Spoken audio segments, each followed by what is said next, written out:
We go over to our Washington correspondent with further details of an extraordinary week for the Trump presidency. Thank you. I mean, it's an odd way to drain the swamp, if you think about it, isn't it? Continually hiring criminals. Do you remember his bold statement in the campaign, Tim? I hire all the best people, all the best people. Are these really the best people? I mean, he's averaging almost 2 major sackings or resignations a month.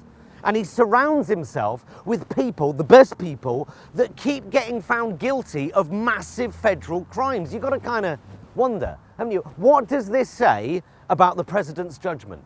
Okay, we can all occasionally hire the wrong person, you know, someone who is demonstrably not good at their job, for example, Tim. You know, but this isn't just a couple of bad apples. This is a fruit salad full to the brim with shit in a piss sauce. There's clearly no vetting process, not even a fucking interview to work in this White House. He picks his staff like Derren Brown picks audience members with a fucking Aerobee. See where it lands. He just spins his Rolodex, see who comes up that hasn't already been fired or sent to fucking prison. Campaign manager, guilty. Deputy campaign manager, guilty. Foreign policy advisor, guilty of lying about his contacts with Russia. National security advisor, guilty of lying about his contacts with Russia, even though there's no Russian collusion. No.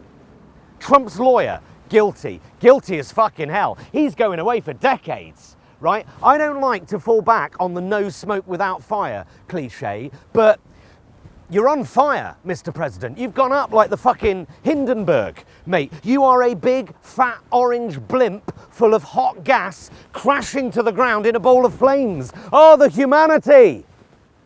This isn't normal, no matter what your fucking politics are. In any other reality, the president admitting paying off a Playboy model and a porn star, in normal times, that in itself would be a constitutional crisis. But these days, it's just, oh, you used your own money, Mr. President, to pay off the porn star. Well, that's all right then.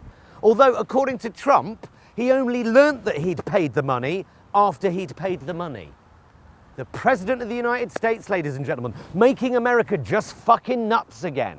Can you imagine if this was Theresa May's government? You know, this is the equivalent of the Lord Chief Justice going to prison for lying about paying Ron Jeremy to keep stum over his passionate lovemaking sessions with Theresa May. Meanwhile, Jeremy Hunt's gone down for selling state secrets to the Kremlin, and Amber Rudd's been done for possession with intent to supply.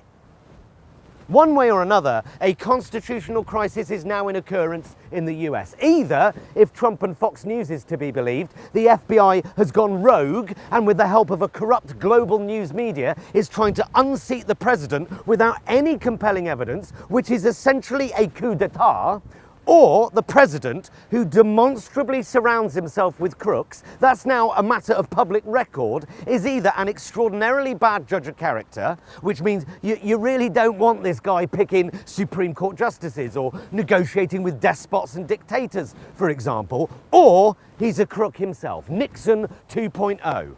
I know which one I think it is. This week, he pretty much openly threatened to revoke security clearance to anyone who criticises his presidency. This is gangsterism. The president is a gangster property tycoon, a gangster estate agent. Foxtons. He's Foxtons with nuclear codes. Our Washington correspondent there. Well, quite a week in Washington.